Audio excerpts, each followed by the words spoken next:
and they did a test for everything.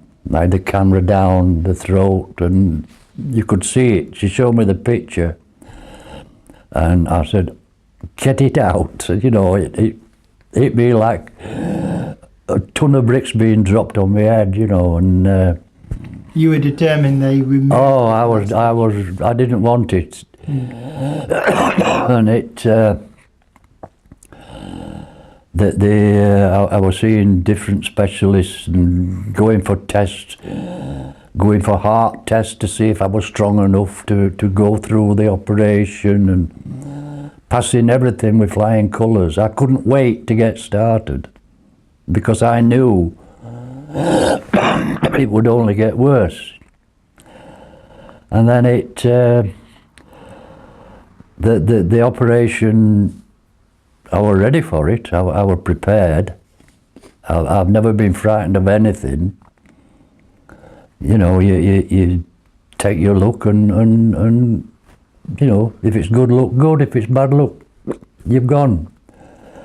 And then I came out of the operation. The next day I came round and I felt it. You know, I didn't know how I felt really. And then I was said to be doing okay. I'm not a moaner. I don't moan about things. I accept that I'm not right, and I've got to now rebuild and build myself up again. And while I was there, I had a bad bout of diarrhea, and they put me in the quarantine room. And then I don't know what happened, but I was ready for the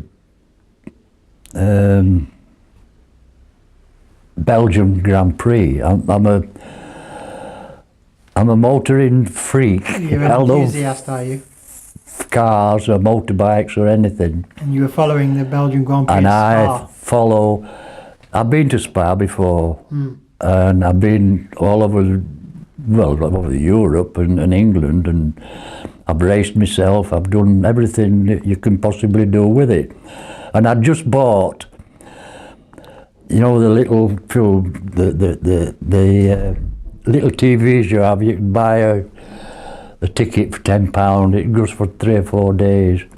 I just bought one of them so I can watch the Grand Prix.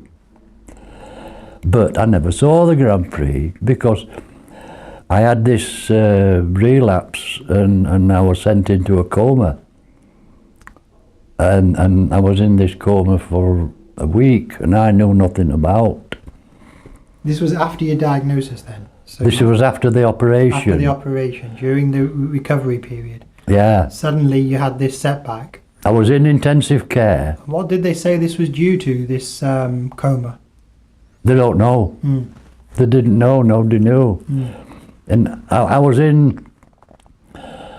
in, it must have been Sunday morning or Saturday night. I came out of this coma on the Friday following. And the first thing I wanted was the television. You wanted to catch up on the result and everything? I wanted to see the race. I thought it was Sunday. Yeah. And nobody told me it was Friday. You'd missed that week? I'd missed that week. They even brought me a television. And I puts the television on, switches it on. And I thought, there's something wrong here. My brain... It was kind of catching up, wasn't it? My brain wasn't working. No. And then I'm saying, what's wrong with this television? It's not showing the Sunday programmes. And then Kathy, the nurse that come round, she saw me every day while I was in hospital. And she says, what's the matter? I said, I can't see I can't get the Grand Prix on this television, what's wrong? She says, what Grand Prix? I said, the Belgium Grand Prix. She says, that was last Sunday. I said, why, where am I now? She said, you're on Friday. I said, well,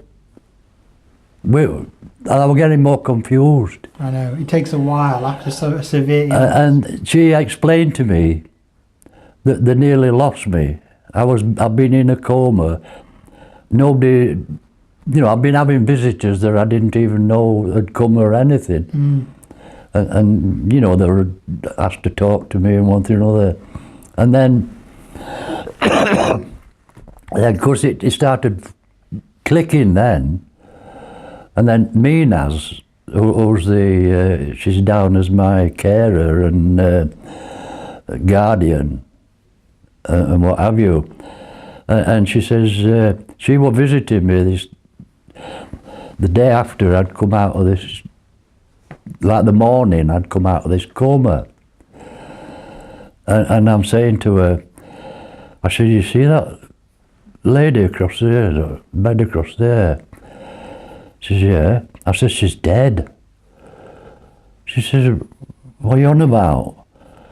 I said, she got murdered last night. I said, there were three nurses, two nurses, ladies and a gentleman, and they killed her. And little did I know, they were saving her life, not killing her. When your brain gets confused because of a medical illness. I must have been coming out of this coma during the night. You're in and out, aren't you, as you come out of it. That is called delirium, when your brain is trying to attend to information but making mistakes. Yeah, because... How long was it then until you felt kind of back to your normal self after that setback? Oh, 2 or 3 days. Was it? Before... You were discharged home after that? I were all right after that. There were lots of things... During that week, I can remember every dream I had, as vivid as anything. To this day, I can still remember them. That's remarkable.